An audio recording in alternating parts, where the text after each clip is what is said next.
holiday and 7 hours of overtime. Not getting paid correctly is a real pain. It could also hurt our boss if our company provides out-of-compliance checks.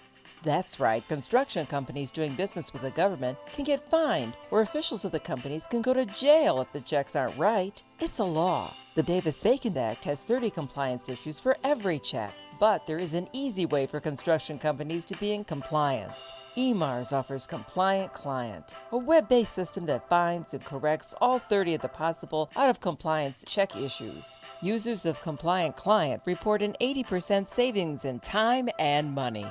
Running a weekly payroll usually takes about 5 minutes. All 15,000 plus clients of EMARS have never had a legal compliance issue. Plus, they sleep better on check day. Contact EMARS at emarsinc.com or call 480-595-0466. Miss your favorite show?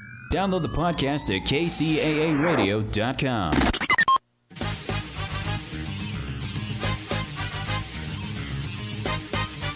And now, ladies and gentlemen, it's time for the greatest real estate investment show ever.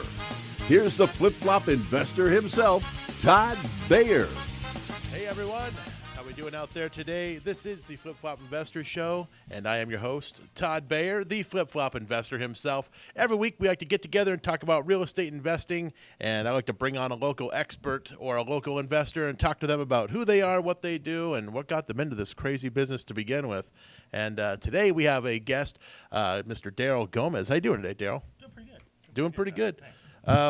So for those people out there who don't know Darrel Gomez, let's go a little bit into the background here. And who are you? What do you do? Oh, okay, good one. Yeah, Darrel Gomez. Been doing real estate for about 15 years, licensed. Last 11 years, I've been working with Keller Williams out of Rancho Cucamonga. Oh. And 2011, started doing my own little investments. Kind of started into something else, and along those lines, we actually started. Last year, we got into a investment franchise and started kind of increasing our volume on investments and houses. Are you able to disclose who this investor franchise is? Oh yeah. There's no secrets. Yeah, there's it's with Home Investors of America, and Home Investors are the guys behind the caveman billboards that say "We buy ugly houses," right? You got it. Yeah. So the billboards, the buses, lots of direct mail. Buses. Where's the bus? No, the actual Omnitrans, the ones that go around town. We do a lot of the bus advertisements on the side of them. And the back really? of them. Yeah. Nice. I've never seen a bus ad for Home Investors, so I'm sure they're out there. I'm just now you will, and you'll be looking. I know. And yeah, exactly. Now I'm going to see them, and all the people that are on the road right now listening are probably thinking, "Oh, this is the guy." But they're a franchise, like you said. It's a franchise, yeah. I for about a year now with the business, and there's probably about maybe 15 locally here that have the territory of San Bernardino, Riverside, and some of them I actually know quite well that I've been doing business with them for a number of years. Yeah. And it kind of became a secretive scenario, and then all of a sudden it was like, everybody knows who, what, when, where. So Yeah, I hear you. So basically, Home Investors, if you were a homeowner that was looking to sell a property, you're going to end up going to Home Investors through like an ad or something like that, and somebody's going to call you up, or how does that work if they call the number? Because it's like an 800 number, isn't it? Right. A lot of times they will get marketing pieces quite religiously and relevant to postcards and mailers.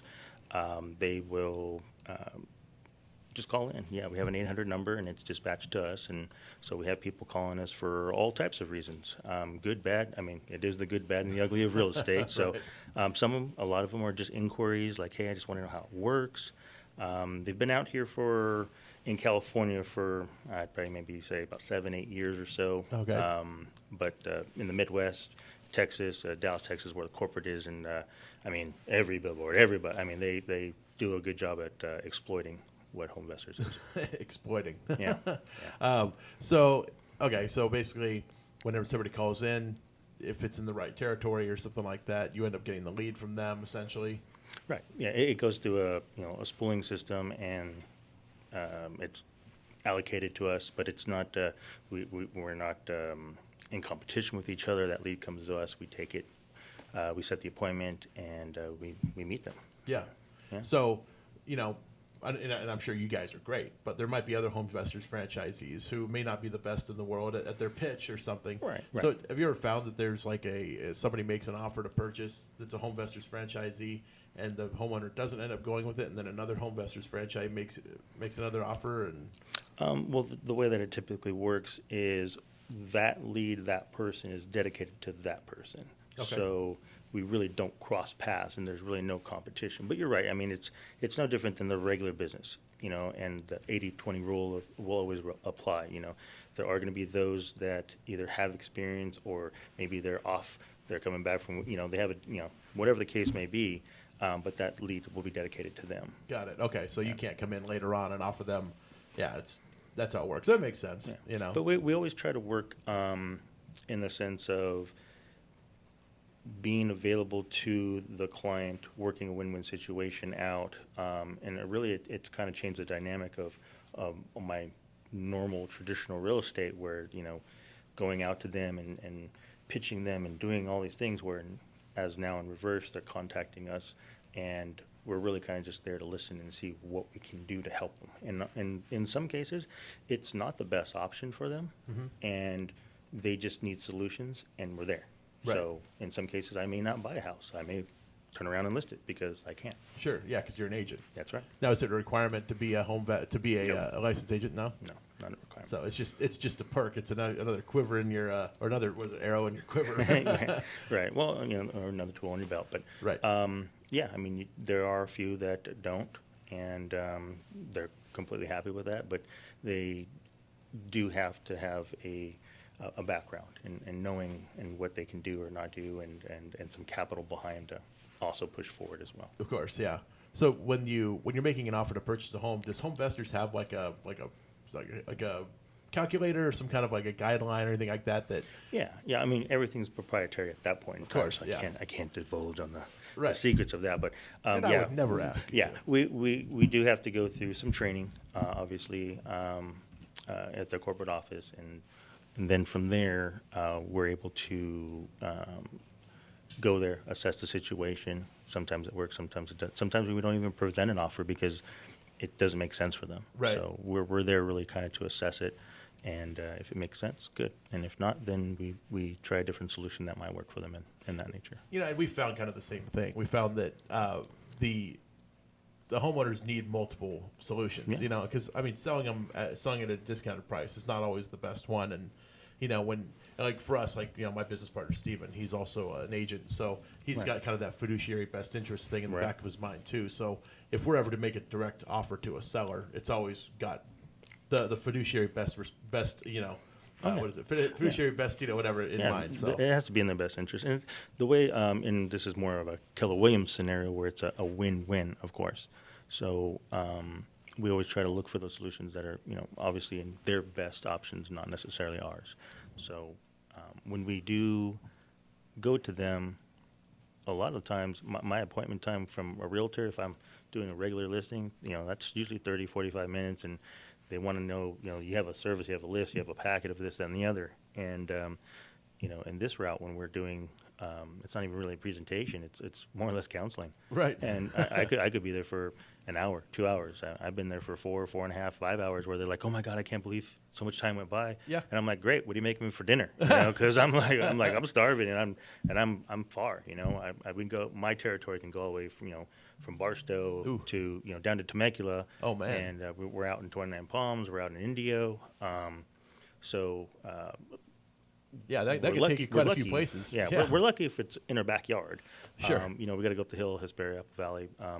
But what's great is that the group that we work with, very much all professionals, and they do business. And I think the real thing that sticks with me is that what they offer is what we honor. Right. Because we hear too many of the horror stories of they got under contract with somebody and it didn't work out and they left them hanging. Right. And we're always trying to hustle to see what we can do, and we can't save everybody at that point in time, but at the same time we make that ditch effort to work with them.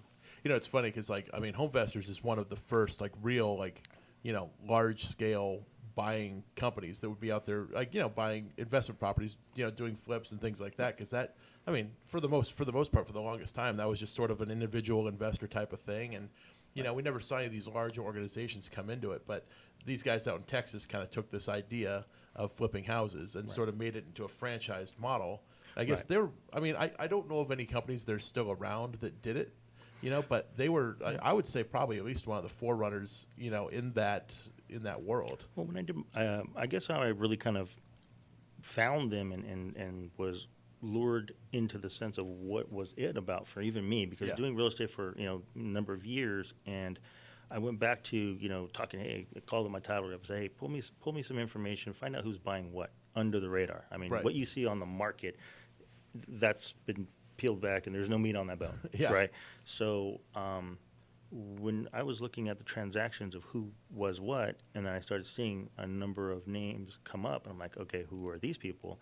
Then doing my research, I said, okay, well, county records, California, everything's online, so I was able to go back and say, okay, and then it just all led back to a trail of HomeVestors. Yeah. And then I started going to some meetings. We meet religiously every month. For reporting and everything, and just a great group of people. They've actually created an LA scene where there's deals that we have that are off market that we advertise at these other places monthly, and we'd like to try to do something as well, maybe pair up and have a couple of deals as well come out this way, because we do have quite a few. Yeah. So, but that also is my segue, in which around the same time is when I really got involved more with your group. Yeah. And it's real difficult being in the real estate profession along with other realtors who, whatever their situation, maybe they're not full time, or maybe they're they're happy doing a certain number of transactions, where it was kind of like trying to always grow, learn more, and hang around the ones that were at the cream of the crop, if you will. And so you're always looking for more knowledge, right? Yep. And that's really where it becomes the professional side of you got to go look for it. It's not just going to sit there and slap you in the face and say, hey, I'm here. Right. So that's really when I started picking up and going to the meetups. Yep. And then I started getting a lot of information from that, and then I started coming out and seeing you guys. And at first it was kind of like, hey, but I like to be open-minded. A lot of it that was untraditional was at first kind of hard to make the correlation, just no different as you mentioned, because when you have a fiduciary duty to your client, you're like, hey, that's not, I can't do that. We're not able to. But exactly, when you give them and exercise all their options, it becomes a different scenario. It is, yeah. And I remember when you first came in, because you were like, you were pretty strict as I'm a realtor, and so I remember when you first came in, and it was like, we had a lot of long discussions. And I was suit and tie, and I was dressed up, and to be honest with you, and since I started that tie, I wore a jacket today, but exactly. But you know what? I'll be honest with you, my dry cleaning bill is lower because I have not worn an actual suit probably other than a wedding that I had over this past weekend, and it was like I haven't worn a suit in like 6, 7, 8 months. Yeah.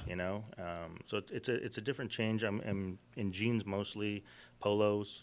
Just going to people and letting them know that I'm there, not to be flashy or anything. It's just I'm here to help, and how can I do that? And it's funny how many realtors even lose listings, because of their appearance. Because people want just a regular person to come and explain to them their options. Not everybody. Some people expect a professional to come in the door, and I get the argument there. But there's a lot of folks that just want a regular person to come in and not try to sell them on anything, and just tell them, hey, these are your options. This is let's just be realistic about what you actually can do from here. Because some people, they don't really know what to do, and they don't want to feel like they're being sold, or whatever. So it's disarming, I think, to come in very casual and just because you can present yourself professionally with the way you speak, with your knowledge base, and you've been in the business 15 years. I mean, you obviously know what you're talking about at this point. So, when you're making a presentation to somebody, they're not just getting some sales mumbo jumbo. They're getting the real deal. Yeah, and again, once you give them the power of saying, here's my options, and saying, here's the pros and cons, my professional opinion, saying, you go this way, this is what's going to happen. You go that way, that's what's going to happen. Yep. And you give them the power to make the decision, and now where the sales portion comes in is being able to ask the right questions and give them the opportunity to make that decision on their own. Yeah. But by making that decision, doesn't matter which decision they do, it still includes you into it. Of course, right? yeah. That's the trick, because a lot of times, even at an early age, it was kind of like, hey, give them all these options, and they go, okay, thanks, you bye, and you're like, hey, well, I just spent an hour with you, 2 hours with you, can I earn your business? And a lot of it just has to still be face-to-face, building rapport. Of course. That business is still very much vibrant.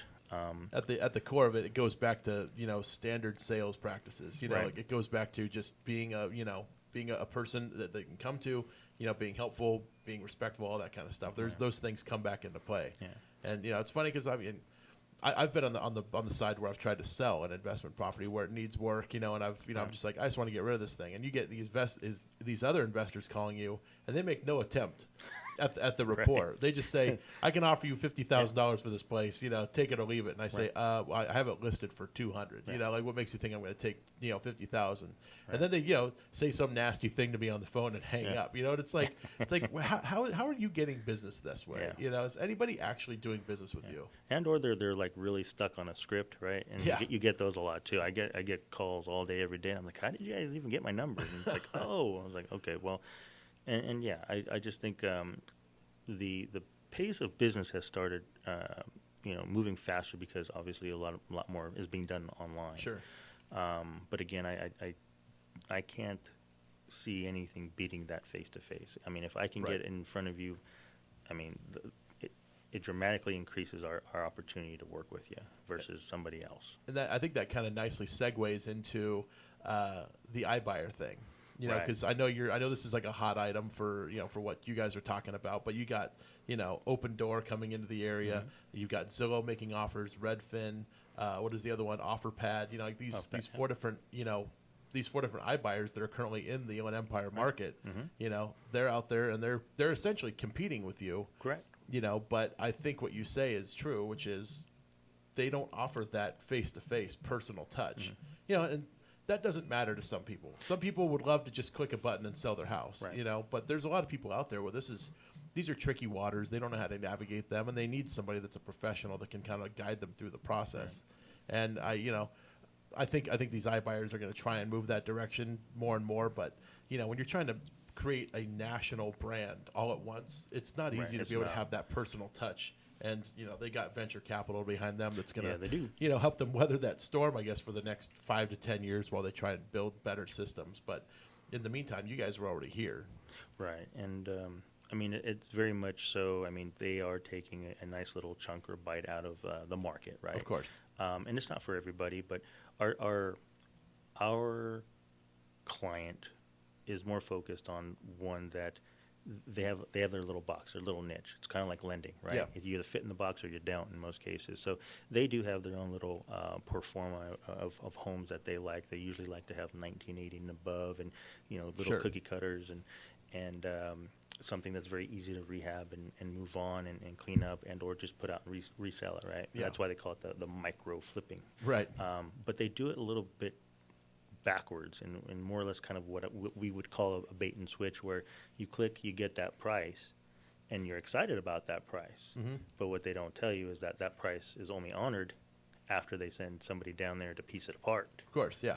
And we don't even quote prices really over the phone. I mean, it's really they call us and we're setting an appointment, and they're like, well, just give me the price. And I'm like, well, I haven't even seen what your house looks like. How can I give you the price? Well, Zillow says. I said, well, did Zillow come over and give you that price, and they're going to make you that offer or what? And they're like, well, no. I was like, well, how can I? Yeah, exactly. Yeah, so it's a good point too. I mean, because that's the a lot of people think it's like Amazon, where there's just a retailer out there who's selling whatever thumbtacks, and a thumbtack costs a penny, and you can buy 100 of them for $1. But with with a house. A house is very different. There's a lot of things that affect the value of a home, and I think, you know, a lot of what it takes to get a seller sometimes to sell their property is to give them that kind of information, you know, behind like what is value, like how do we come to this value? This isn't just something I picked out of thin air, you know. And it's for them, yeah. Well, everything's based now on the algorithm. I use the quotation marks in Right. the air reasonably, because it used to be, you know, the pulse on the market, right? Yeah.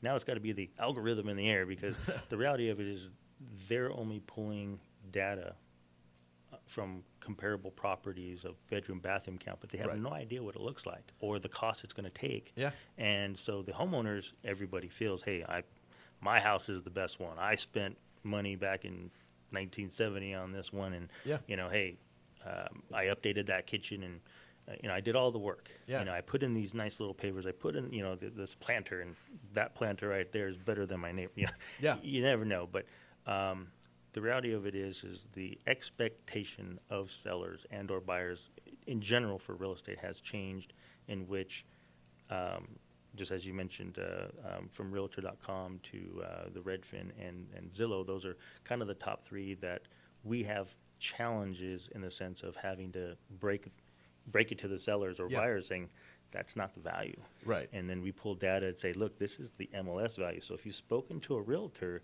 this is typically the information that you're going to get live off of the MLS. Right. And when you take it another step lower than that and say, well, this is what we pulled from title records from the county in your Yeah. area, just to be making sure on our numbers were accurate. Right. Because buying it as an investment is different than selling it for them. Of course. Because there's a lot more liability, you know. I mean, if you don't buy the property right, and that's the key to this whole thing. Of course. And anything that you do now in the flipping game is, if you do not buy the property right, then you might have to hang on to it a little bit longer, and that may cost you. Yeah. You know, we've all gone down that road too. Of course. So, Yeah, and it's, you know, the algorithm's funny because, you know, I've gone on Zillow for just about every house we've ever done. I've looked at the Zillow price, you know, before we bought it, and I've also looked at it, you know, later on, because it does change over time. And there have been times where I would be very happy to sell it for the price that Zillow puts up there, and there's times where I'm looking at Zillow like, you're crazy. Yeah. What are you thinking? Like, there's no way. You like, it's worth $50,000, $80,000 more. I than asked that. them. I always ask the client the same thing. I say, so what's your estimate? And they Yeah. looked at me like shocked, like, am I not supposed to know? I was like, well, I already know. I pulled it before you even came. I said, I usually have those three because those are the top three that most people look at. Yeah. And that's what's accessible to them, you know. So unless they've actually spoken to a realtor and whatnot, which typically they haven't yet. This Right. is, you know, we typically get to them before realtors or whatnot, because the expectation for them is, I would rather sell this quickly and not talk to a realtor and not do all the fees and all this Yeah. miscellaneous stuff. So, but again, once I'm there, I assess the situation. If it's a good fit for them, then I'll, you know, see if we can present an offer. And if it doesn't make sense to them at all, I mean, you know, if they need $2,000 worth of work to clean up their yard and maybe some fresh paint here and there, I mean, that's not a typical client we would like to work with in that Right. fashion. However, let them do the work. Let's get it ready, and then I'll help you sell it and put it on the market. Sure. We can definitely do that. Yeah, unless for some reason this person has an immediate need for cash, and they're like, "Look, I don't care. I got to get out of this house Yeah, yesterday." that you know, would be and the we've scenario. we've bought houses that didn't really need much, and they could have listed them, and they could have gotten quite a bit more. And you know, sometimes it has nothing to do with the condition of the property. It has a lot to do with the condition of the seller. Right. You know, like where they have Very maybe much an immediate health need, or you know, somebody in their family's got some kind of an immediate financial need, and it's, you know. Right. We don't know what those things are until you present the options. Yeah. You know, and I find there's a lot of investors that will, you know, not even bother going into a home like that, where they're like, you know, it's this place, it doesn't need me. You know, and they just assume, they make that assumption that these people don't need them. Yeah. So they're not even going to bother making the offer, which these people might actually be in a really desperate situation where they need the capital, and they're like, I need to sell. You know, so I think it's important to, you know, always present the options about what you can do. You know, and they don't have to take any options. There's no obligation at any point, obviously. Right. But just, you know, hey, here's 4 different options. If you go this route, you know, and of course, you know, they want to see net proceeds and length of time. It's usually like the two common things people want to know is Time and how convenience. Long, yeah, how long and how much. Yeah. You know, Yeah, we typically like to say, you know, we offer a few things, and it's time and convenience, you know. And then I added in certainty. Yeah. Because a lot of times they're uncertain of their time frame. They're uncertain of where they stand as far as, well, what really needs to be done to the property. Yeah. Like, do a traditional sale, they've got to pack up and what we call broom clean and get everything out of there for the next buyer coming through. But for us, our real scenario for them is you take what you want and what you need, Yep. and anything and everything else, just leave it right where it sits. Yep. And don't even worry about it. If you want to move it over to a specific room where the garage, it's going to get dumped out or what, by all means. And if they do have like maybe some furniture or something that, oh, well, they can either have, garage sale or something. But if they want, I mean, we can call a local nonprofit or a church and say, hey, we have some, potential stuff that we can donate to you. If you want to come by and pick it up, by all means. Yeah. So we try to do, things right by the client and make sure that they feel comfortable with it, because a lot of times it is the most stressful scenario for them and the most financial scenario for them that they probably have ever done in their life. Yeah. Buying it was a good thing for them, and they made some good money relevant to equity. I mean, where else can you go or have money just sit there and compound on each other with equity and, turn around and be able to sell it? And all you did is provide a roof over your head, right? Yeah. And take care of the property in some cases, and in some cases not. But real estate has been a real eye-opener and game changer for me in my life and my family. And, we continue to want to do good things and build relationships in our community. Kids, I grew up in Rancho Cucamonga, and, it's a place where we walk tall. We're proud of what we do. We help families out all day, every day. Our children are embedded in the community, do sports. We're a very active family. We like to go out there and have fun. And real estate has been a really great vehicle. Yeah, it has. Yeah, I mean, I can only agree with you because obviously I've been doing it for quite a while too. So it's it's definitely put food on the table for that amount of time. So yeah, of course it's a great business. But there's people out there right now that are driving down the highway, and they're hearing us talk right now. They're thinking, Darrel came into this business. He's got money. He came into this business. He was already experienced in real estate. Like, how is a guy like me who's never done anything in real estate going to get involved and become a real estate investor? What kind of advice would you give to a first time person that's, and let's assume they've got no real estate experience, right? And up until now, they've never even heard of Zillow until we mentioned it a few moments ago. Trouble. Yeah, I know. Yeah.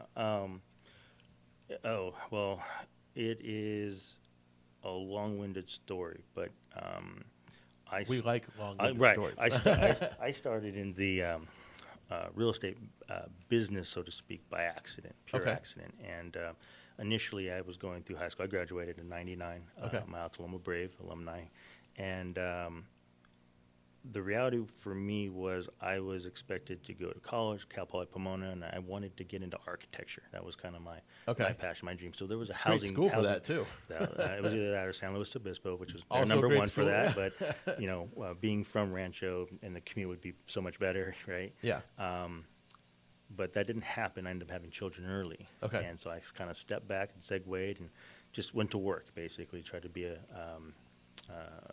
a provider and a husband and all that fun stuff. And that didn't work out too well either at an early age, right out of high school. What'd you do? Like, what were your jobs?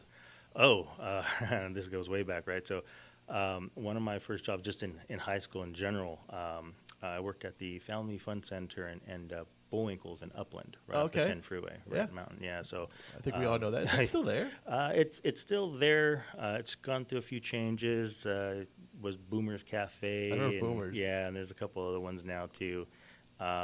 It's still, fun. Take the kids over there, every once in a blue moon. It's still there, yeah. Yeah. Play miniature golf, and the games probably are the same games that have been there for years.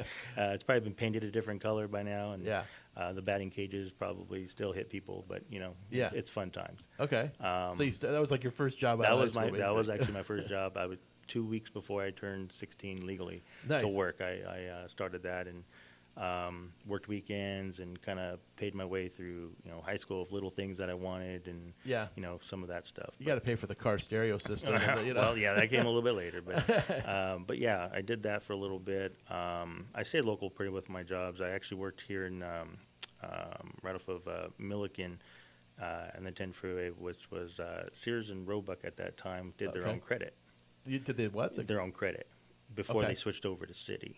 Got and it. then Citi Financial took it over. So at that time in the early 2000s, I believe, was when that happened, and then from there. So wait, so you were doing like if you went to Sears, you wanted to purchase a chainsaw, the financing that you could get through Sears used to be Sears handling it. Correct, yeah. And so this was more on the collection and customer service side that I worked. Got and, it. More so collections. Collections, yeah. Well, the building was actually put into two sections. So Okay. yeah, it was in the same building, but not in the same Yeah. building. Yeah. Got So, but yeah, that was an educational thing because I got real good on the phone. Yeah. You know, that was an eye opener for me because I was always good at talking with people, but talking to people at 9 o'clock in the morning, at 8 o'clock on a Sunday morning, on why they should pay $25 to avoid a late fee. Yeah. you get pretty creative on Yeah, how you're going exactly. to explain that to them. Sometimes they're obviously upset and pissed, but you know, overall they're thankful that you saved them $25 or something you know, Right. for that late fee. But customer service has kind of always been my my real way of being able to work in any side of business, right? So from there, I ended up working at Household and Beneficial. I don't know Before what they that turned, Household and Beneficial is now known as HSBC Oh, okay. financing. So they were, you know, and this is kind of just dating the scenario of it, but this was just before they changed the name HSBC. And again, in the early 2000s, so from one to the next, it was only a few years within that experience that I had. Yeah. But fast forwarding it probably to about maybe 2004 is I got fired. Okay. Yeah, I was burning the candle at both ends. I was trying to go to school full time. I was trying to work there full time, and then actually, truth be told, I was still doing my weekends at Bowinkles. Oh, really? I went back over there, and I was still doing some weekend work, and you know, trying to make ends meet. Of you course. know, young guy, had kids, and Well, if you want to live in Rancho Cucamonga, it's not the cheapest place to live in the Inland Empire. right. Yeah. So I mean, just trying to make a living and kind of get myself squared away, and honestly, it was kind of one of those things where you kind of look back. I was like, man, I so much stress. You know, even Yeah. today, I'm 38 years old and got all my gray now. And it's like, God, you know. But I do have 4 children and 4 beautiful daughters, beautiful wife, and you know, I'm grateful for the road that I've taken because obviously that's who makes me who I am today. Yeah. Now, if you could go back, let's assume you were 16 years old again, and somebody offered you a job, and they told you, you know, for the next 22 years, I will hire you up. I'll hire you, and I'll hire you at $50,000 a year right now, and you're guaranteed $50,000 for the next 22 years. Would you have taken that if you knew what you could do now?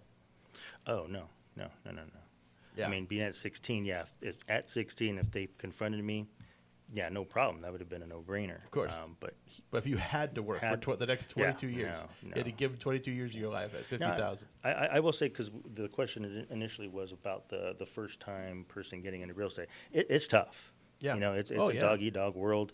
I mean, the reality of it is being focused on your regular job that you have in today, and if you took the same hours and you took the same initiative and you poured it into this business, you would do well. Oh, yeah. But what happens is people get the expectation or the idea, oh, you get all this flexibility. Yeah. I don't know none Yeah, of exactly. my day schedule of being flexible. I mean, yeah, we get time to travel, and I'm not sitting physically in an office all day. But, Sure. I mean, if we don't set a schedule and executing that, I mean, the day's gone. It's like, well, It's funny you nothing mention to it. show for it. Right? Yeah. Oh, I hear you. And it's funny you mention it because you hear people that they want to get into real estate because you know they hear the financial freedom thing. Oh, they yeah. you know they hear all the great things that you can get in this business. But what they don't necessarily know is you're not going to work less. You're probably going to work more. In fact. Yeah, However, the one key difference is that rather than somebody telling you what to do every single day, is you get to tell yourself to do all that every day. The trick is to tell yourself to do those things every day. Because when you don't have a boss breathing down your neck, you have to be the boss, and you have to actually hold your own self accountable, which is really hard for a lot of people. Oh, it is. It is because obviously you're relying on a paycheck. Yeah. You know, and there's very little difference in even the verbiage when you say I'm self-employed or I'm unemployed. It's Yeah. the same actual thing. I mean, if Exactly. you sat there and did nothing as self-employed and unemployed, you're not getting paid. You're not making any money. Exactly. So, You're unemployed. Yeah. Yeah. That's And, that's it's a a very funny fine thing. We had a person. We asked him like, "What do you do?" They said, "I'm an entrepreneur." And I said, "So does that You're mean you're unemployed?" you know. And he he set said, himself up, huh? Yeah. He was. In his case, he was actually a fairly well-off Yeah. entrepreneur. However, he was like, "Yes, I've been gainfully unemployed for the past 25 years." You That's know? a very eloquent way to put it. Yeah, he's like, I've been gainfully unemployed. I thought that was a great one. So I've used gainfully unemployed myself just a few times because it's such a good way to describe it. But it is a tough business to get into, to break into, because the reality of it is that statistically, within the first year, usually you can actually do fairly well in your first year because you're going to your family, your friends, and referrals, right? Right. But what happens And they're going to give after, you those pity listings. right? And hey, by all means, bring them. But Right. what happens after that is, how you're going to survive after that. If you don't follow up and if you don't do everything else that's part of the business, that's when you start seeing the problems and the issues of, Yeah. hey, well, where's my next deal coming from? Because this seems easy. And Sure. a lot of people will just dive out of that. And that's what we see typically in the market when it's doing well. We see all the people come back, Yep. they run and get their licenses. And now we have these people who have the expectation of, I'm 15 years in the business and I'm making X amount of money. And they Yep. think, hey, within a year, I'm going to be making that money too. And it doesn't really work that way. You got to kind of still put your due diligence in, and you still kind of got to earn your stripes, Absolutely. basically. Yeah, So- and we used to track it. We used to actually have a chart that we would do. We would update it every once in a while that shows the number of active real estate licenses in the state of California. Yeah. Because you can kind of tell when the market's doing Oh, yeah. really well. There's a bunch of licensed agents out there, but when you take the number of deals that you see across the entire state and you divide it by the number of licensed agents, Licensed, you're yeah. like, oh, okay, so there's less than one deal per agent, Yeah. the entire state of California. And and the 80-20 rule will apply in It that too. And absolutely you're does. You're going to see the top 20% doing all that business, and then everybody else. I think I heard just most recently, somebody was telling me today or the other day, if one of my buddies, my buddy sent him a shout out, Gabriel Lozano was saying, hey, the average agent's only doing 4 deals a year. I'm like, oh, you would starve. Yeah, exactly. Unless, it's 4 mansions. If they did 4 mansions, they might do okay. But And I think that would be the average agent that's actually done a deal this year, because there's quite a few agents that haven't done a single deal in all yeah, of they're 2019. still learning, still training, still doing all that fun stuff. Or they have their license and they're like, I have it, but They I got don't it, use they it. don't But what if somebody were to come along, their cousin, whatever, they're like, also I'll list their home. But Yeah. my own business partner Steven, he's a licensed agent. However, he doesn't go out looking for listings, but if one comes his way, Sure. he'll at least tell him what he can do, and he's not going to turn him away. Right. It's just another source of income for him if anything goes. But it's a real estate agent should probably put in a lot of effort. Once they take the listing to get it sold and all that stuff. Right. There's and so it's a lot of agents they work a full-time job doing something else, or maybe they're an attorney or something. They got their license, and then They want a piece of the action, I'm sure. Yeah, Sure. there's all kinds of scenarios, and the reality is that it is a great way to make a professional income without having to have a 10-year college degree and whatnot. So yeah, I got that, but it's one of those things where still exercising and doing the coaching and still going with professional mentors and everything, it still has to apply. If you're a professional of anything, you have a coach. Yeah. And a lot of people, I feel, they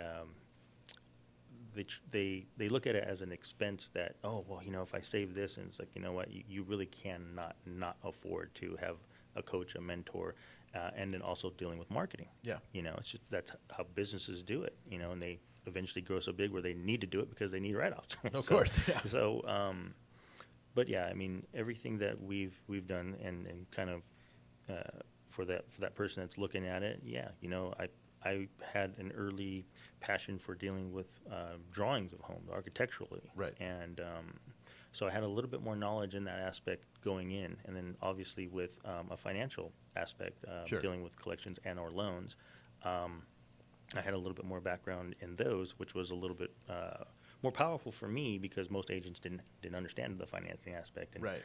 in the early 2000s, it was kind of like I got in at 2004, so everybody's like, woo, woo, everybody was having a good time, and I was like, well, what's going on? And everybody was spending money left and right. And, Sure.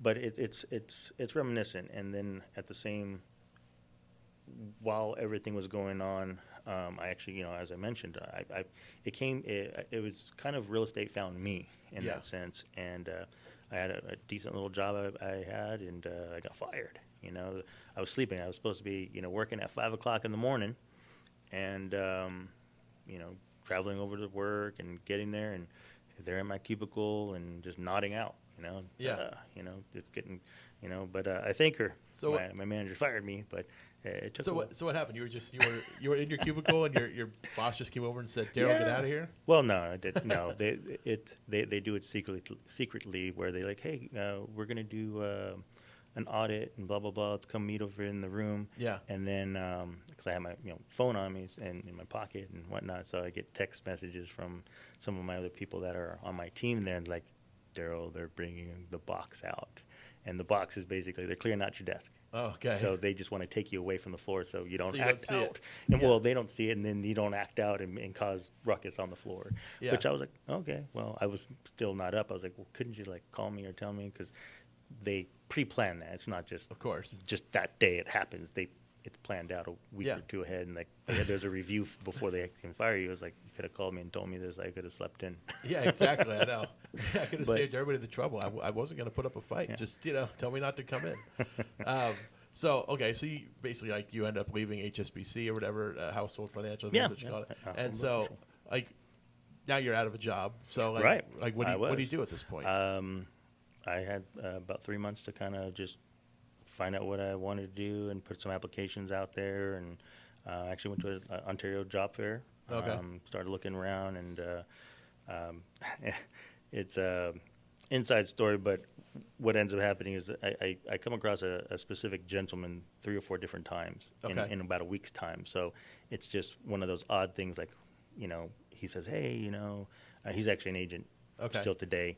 But at that time, I didn't know much about the real estate. I was still kind of young, and all I knew was the loan side. Everybody was calling in, get loans, refi, do all this fun stuff.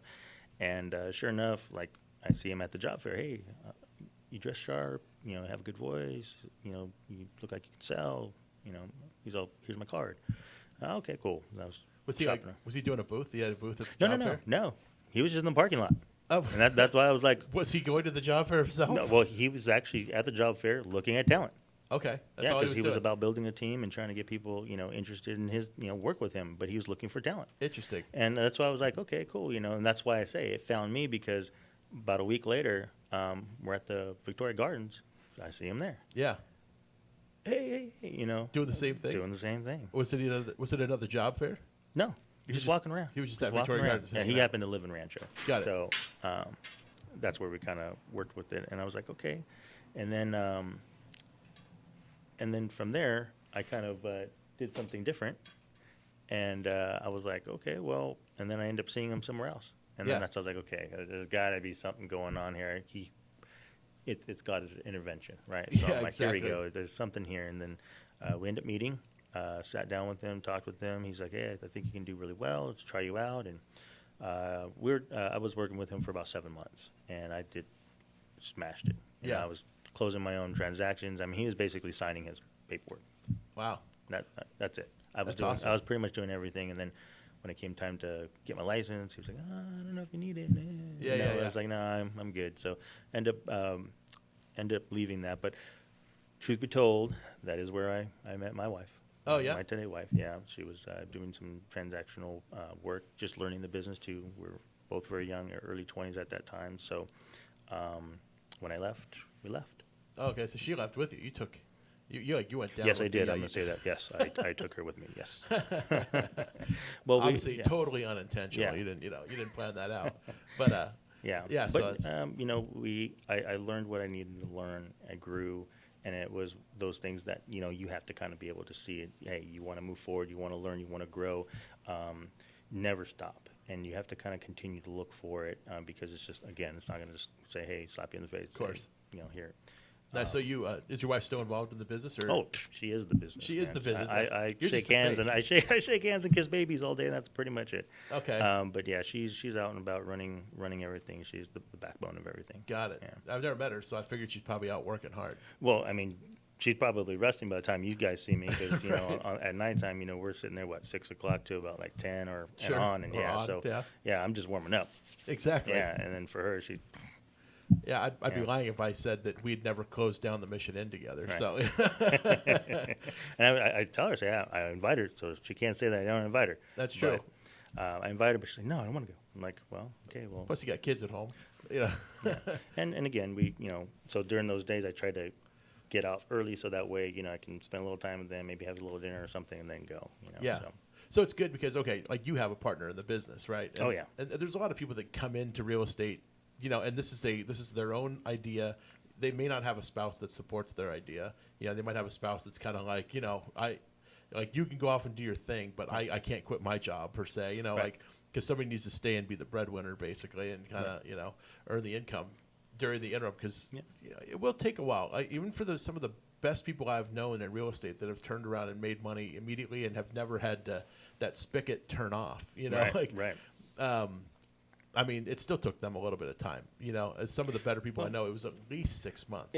And it's tough, even so. I mean, what's good is that I'm always like out and about, Right. generating something. Of course. And so we don't necessarily see each other. We can go a whole day, but we probably talk to each other like 10 times. Of course. Right. Yeah. And then when we're home. Right. And then weekends. So it is a dynamic in which there has to be an understanding of, hey, this is the business. It's not a 9 to 5. It doesn't turn off. A lot of times at the dinner table, I'll get my hand slapped because my phone. It is what it is. I mean, Sure. because you're always anxious. You're waiting for a response. You're waiting for something because we've been working hard on a specific deal to get it closed, and it had so many different challenges. And you're just like, oh yeah, you're excited about it, and then it's like, hey, we're eating, or we're at the dinner table, or we're doing something family oriented. So it has its challenges, but especially because in real estate, when somebody's looking to sell, oftentimes they're calling you when they have time. Exactly. And that means because they're probably at a job from 8 to 5 like everybody else, so they're going to call you after 5 o'clock or before 8 or on their lunch hour or on the weekends. I mean, so like those are the times that sort of you need to be the most available, right? Which is hard because your kids are in school. Oh yeah. And it's like you got. Like we got school, we got sports, they got everything. We have lives, Exactly. I think that's what sometimes as long as we have that expectation of we will get back to you, and usually my clients and our clients typically know that if I don't answer my phone, I will text you, like it has an automatic response, say I'm in a meeting, I'm doing something, but I will get back to you. And usually within maybe an hour or a few hours, they know that I'm going to call them back. Yeah. Or I'm going to text them back and say, hey, I apologize, I'm out here with the kids, I'm doing this, that, or the other. Or, I'm at an open house, or I'm doing something, I'm in a meeting, so they know I'm not just sitting there just, picking my nose. Yeah, exactly. It's like they know Darrel works, and Darrel's doing something. If he did not pick up his phone, he's on the phone, he's calling, he's doing something. And you can always tell who the real estate agent is in the crowd when I go to like my kid's baseball practice, or something. Right. It's always the guy that's over there. I never talk to him because he's always over there on the phone, on his laptop or doing, on his tablet, something, And we don't mean to. I mean, I know. it's the business, so it's like, not that we were, trying not to have conversation, but of course, business follows us. Yeah. Yeah, and that's I think it's the trick that everybody or that's the thing a lot of people don't understand. And it's good to have a partner because you have somebody that's going to hold you accountable too. Right. Oh yeah. So like if you decide one day I'm just gonna I'm gonna eat an entire box of cereal this morning for breakfast and I'm gonna sit in my underwear all day and watch Netflix, you got a partner that lives in the house with you that's gonna be like, Darrel, what are you crazy? Yeah. No, that never happened. Never. Just yeah. To even fathom what would actually happen if I was sitting there not doing anything and her walking in and be like, yeah, she'd be like, get out. Exactly. Right, so yeah, it's funny too because there's people that assume as a self-employed person that's what we're doing all day. They assume that we're just goofing off all day. Like you might be going to meetings, and sometimes these meetings are fun places. I've gone to lots of bars and things like that for meetings for professional things, and gone golfing, done all kinds of things that are professional, and it's there for a meeting. There is a purpose. There's a business purpose. However, it doesn't mean we have to sit there and be stiff the whole time. We can actually have a little fun, loosen up, and it's like some people don't get that, and they assume that I'm just out, goofing off all the time, and Well, actually, we're going to take a little few-day trip in San Diego, and it's relevant to Home Investors is having their end-of-year, call it convention. Okay. And so they're coming out to San Diego this time, and we'll be out there for a couple days, just hanging out, they have a structure during the day from Sure. 8 to 5, breakfast, lunch, dinner type thing. Then after 5 or 6 or whatever, then you guys go do what you want. You can have dinner, you can Yeah. go, hang out or whatever. So There's nothing to do in San Diego. So, Nothing. I mean- yeah, you guys could probably just go straight to bed, I'm sure. yeah. And actually, that's sometimes when we have these like little trips that we have to take here Yeah. and there, it's just like, let's just go to bed. Like we're like we have these elaborate plans. Hey, we're gonna go eat here. We're gonna stay up. No, we're like 7, 8 o'clock. We're just dying. Sure. And it's like, let's just go to bed. It's funny because you go to these conventions and I've been to plenty of them, and a lot of times they'll go to like Las Vegas or something like that. There's a big real estate convention going on in Las Vegas this weekend. The Masters of Real Estate thing. Oh, yeah. But they got there's these things and we go, but when I go to something like that, I'm there for the networking. Right. The education's cool and everything, but I'm there mostly for the networking. I'm there to meet people. I'm there to meet people of specific within specific industries within the stuff. So I go, and so the meetings go from, let's just say 8 to 5 in the morning, 8 in the morning to 5 in the afternoon. But then they let out, and that's when it's like my time to be at the convention starts. Which is I'll be at the convention all day, but then I need to talk to these people, and we're out. Especially in Vegas, I've gone to bed at like 4:30 in the morning, and then the convention starts the next day at 8. So I gotta go to bed, wake up 2.5 hours or 2 hours later, throw some clothes on. It's always funny. You can tell who the real hardened convention goers are because they're all there. They were all out with us the night before too, and they looked like a wreck when they got their left us. Starbucks and they're ready to go. Huh? They show up looking like $1 million the next Right. morning. You're like, man, how did you do that? How did you pull that one off? And they're just seasoned pros. And it's kind of funny. We always laugh about it. Like, hey man, you look really good for getting an hour and a half of sleep. So. But overall, the business is a good business, but understand that's a business, not a job. Sure. And if you treat it like a job, then you're gonna have a tough time. Yep. But a lot of people don't understand the dynamic of how the business works. When I first started, it was like I was a young kid in my early 20s, and I was making great money, and I didn't know what to do with it. So I ended up getting into things that I'm like, hey, somebody help me out here, and later on you pay for it. And Yeah. you have to kind of make that up. But I hear you. I do say to the person that's driving out there, obviously if you looked up at the billboards, you probably see us go 1-800-BUYER, Yep. or 1-800-44-BUYER. There you go. But at the same time, it's a great business to be in. It's not meant for everybody, Of course. but hey, it's definitely something that if maybe it is for you, and you never know. You got to try it. Yeah. But So if anybody, Darrel, wanted to get in touch with you directly, how would they do that? Google me. Google Darrel Gomez. We're pretty available online from all our social medias, Facebook, LinkedIn, all that. For Keller Williams, it's G5 Realty Group, G and then the 5 and then realtygroup.com. Okay. They can find us there. You can find us on Yelp or Zillow if you're on there. You can kind of search that too. That'd probably be the best way to get a hold of me. Very cool. I'm going to take a couple minutes just to talk about the Inland Empire Real Estate Investment Club, too, for all the folks listening out there that have always wanted to become a real estate investor or or already a real estate investor. Come on out to the Inland Empire Real Estate Investment Club. We meet at the Mission Inn every fourth Wednesday of the month. This month in November, we're going to meet on the Monday before the fourth Wednesday, which is, November 20th, I think it is. November 25th. Yeah, we'll be at the Mission Inn, but you can go to meetup.com, look up the Inland Empire Real Estate Investment Club.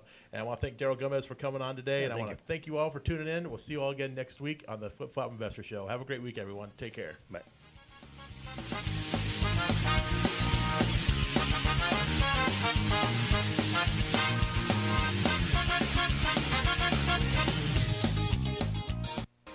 It's time for NBC Radio News on KCAA Loma Linda. Brought to you by Green Kong Dispensary, the Inland Empire's finest curated medical and recreational dispensary. Google Green Kong.